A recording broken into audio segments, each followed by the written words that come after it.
Om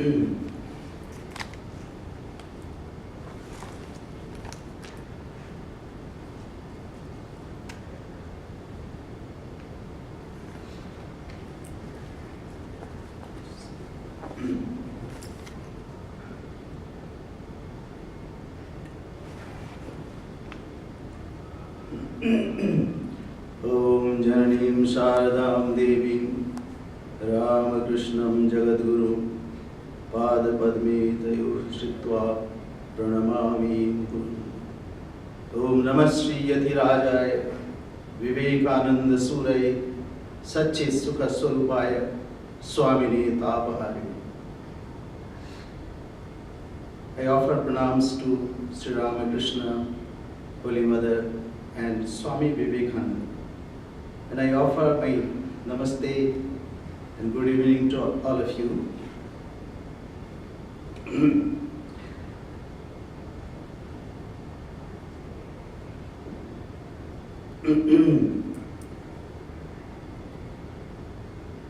I respected and dear members of Indo-American Association of Great Plains and Association of Students from India, and all respected dear friends. This is my privilege to be here today and to share with some ideas which are apparently very obscure. How to practicalize that?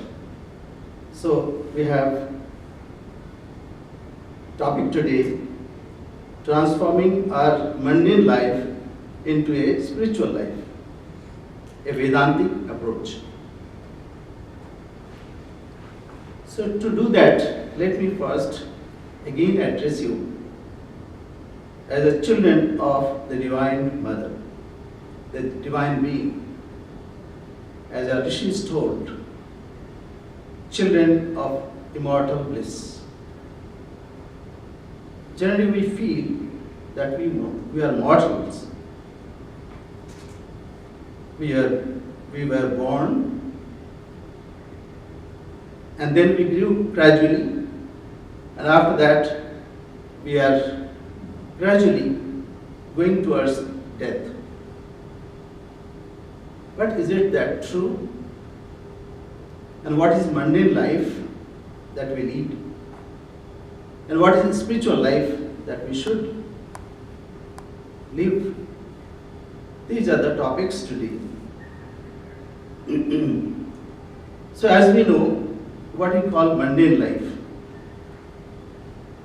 Every day we start in the morning, rat race, and we live in this world, and we interact with the world in various ways. And then we go to bed, and then we do the same thing over and over again.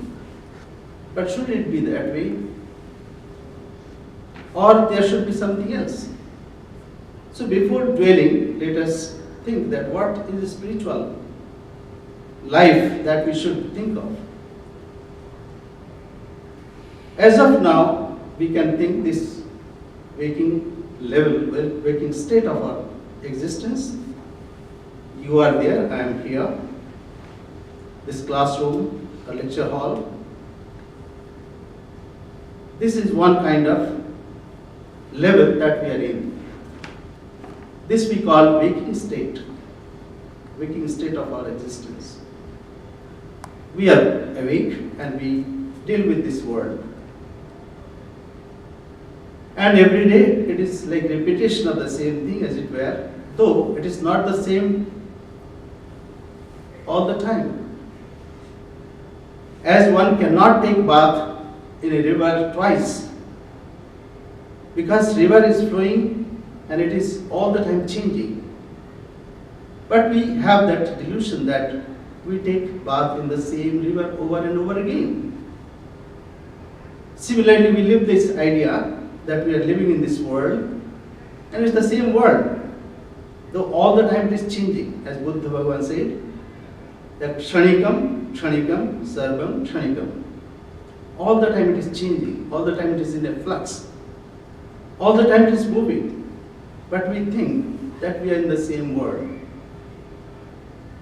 So this is, in short, what is our life today. And we talk with people, we interact with people and objects of the world, and that we end. But is that all? Is there something more? So when we go in the night for sleeping, then we have a different kind of world. The dreaming state of existence, we can call it, and we dream that this world is absent totally. And we have a new kind of world, dream world. And we interact there also with objects of that dream world. And sometimes we are happy, sometimes we are morose, we are afraid, so many kinds of things that happens in our mind. Then another state of existence that comes, which is dreamless. So as of now, as you are listening to me, you are here, we all are here. But this world, in our dream state, that doesn't remain. This world totally disappears. Even you don't remember what is your weight, what is your name, how you look like. It's a totally different world.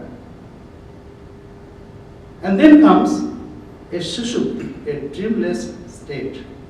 That means non-REM in modern medical science, rapid eye movement. And non-REM means non-rapid eye movement. That means that time you are not dreaming. But do you cease to exist that time? No. Because next morning you say, oh, I slept so well that I did not know anything. This is all we experience. It's not that I'm saying something which we don't experience every day. So that is dreamless state. That time also we are there. When you are wide awake, you are here. We witness this world. But in dreaming, we forget this world. We have a different kind of world. And then dreamless, that time also we are there, but we have no sense objects. So three things: waking state, dreaming state, and dreamless state. But what is there which remains all the time? Say you are here when you are wide awake, and in a dream, this world is absent, but you are there. Then the third state, when there is no dream, you are there. So you are only person who is not changing. All other things are changing every moment. So that which never changes. There are two things. One is drishya, the objects, the seen, and drashta, the seer. You are the seer. All others are drishya. This means seen. You are all the time there. But what happens generally? We forget ourselves. I'll give an example. Say, if I ask any one of you, can you make a list of whatever you think here, whatever you see here, whatever you feel here? We'll give all the names of the things that we experience here. But we'll miss one essential thing, and that is light. Every day you can have that experience. Before going to bed, you see everything, whatever you can see. And then switch off the light. You'll see that all other things, though those are seemingly present becomes absent. And light we fail to see all the time. Though in and through light we see, but we don't see light. No, we don't see light either. Then what we see? Say I am speaking here.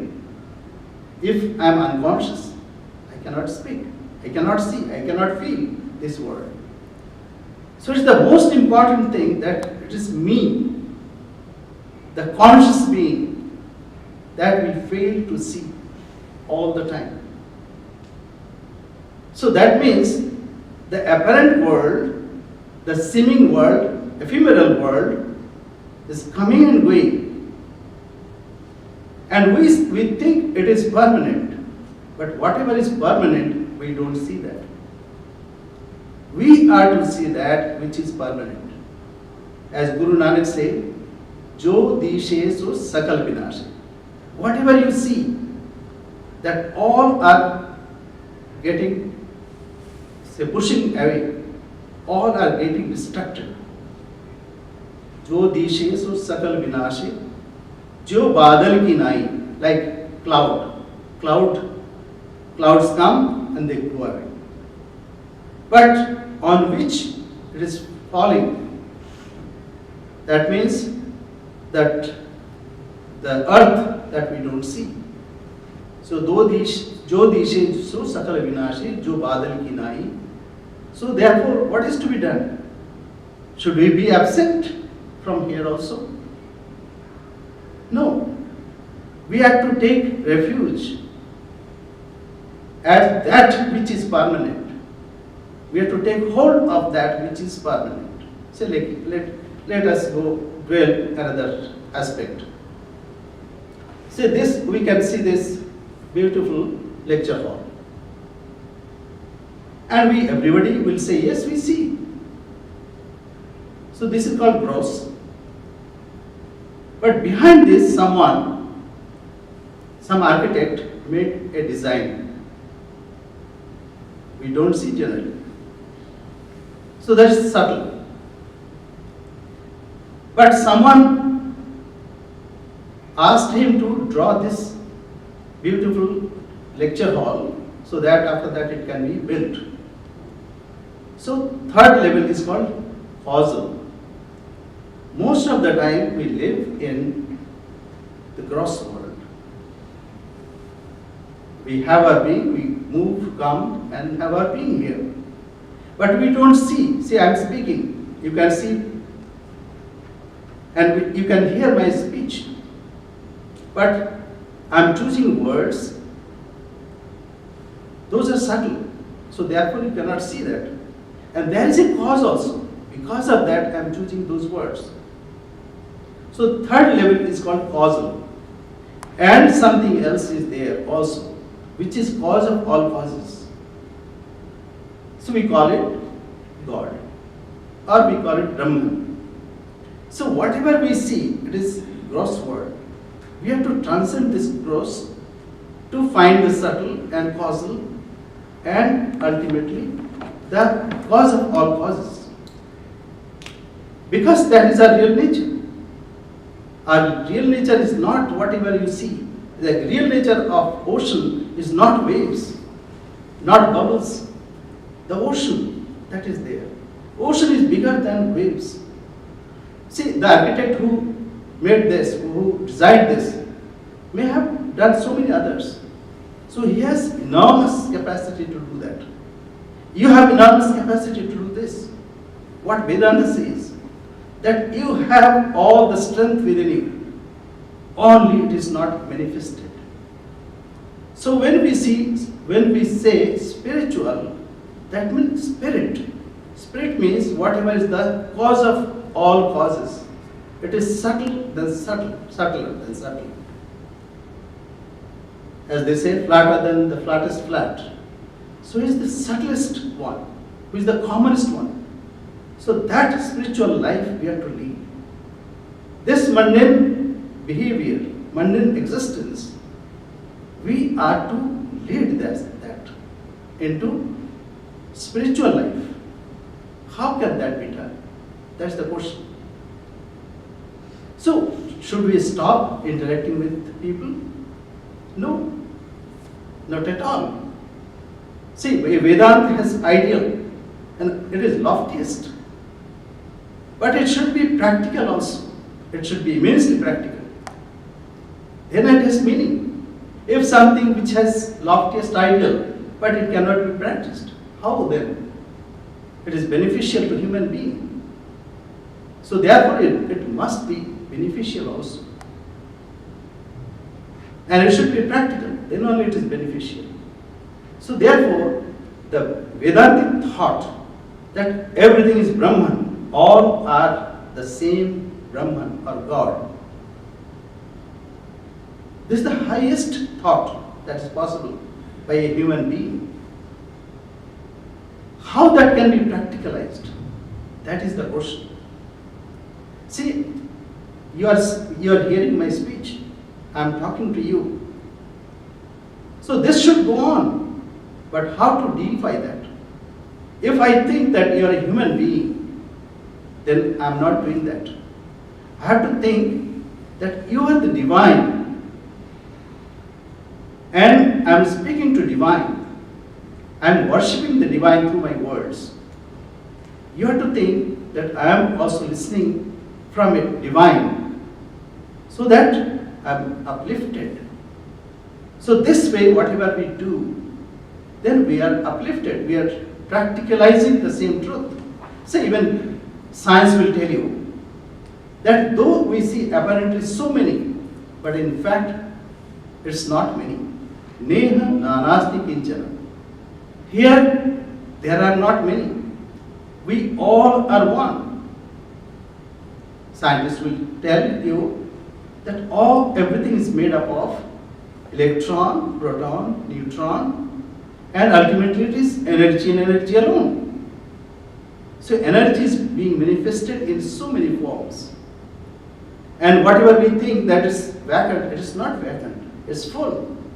Purnamada Purnamidam. Our Rishis told that everything is full and complete. Here, whatever we see, whatever we feel, whatever we experience is complete and full.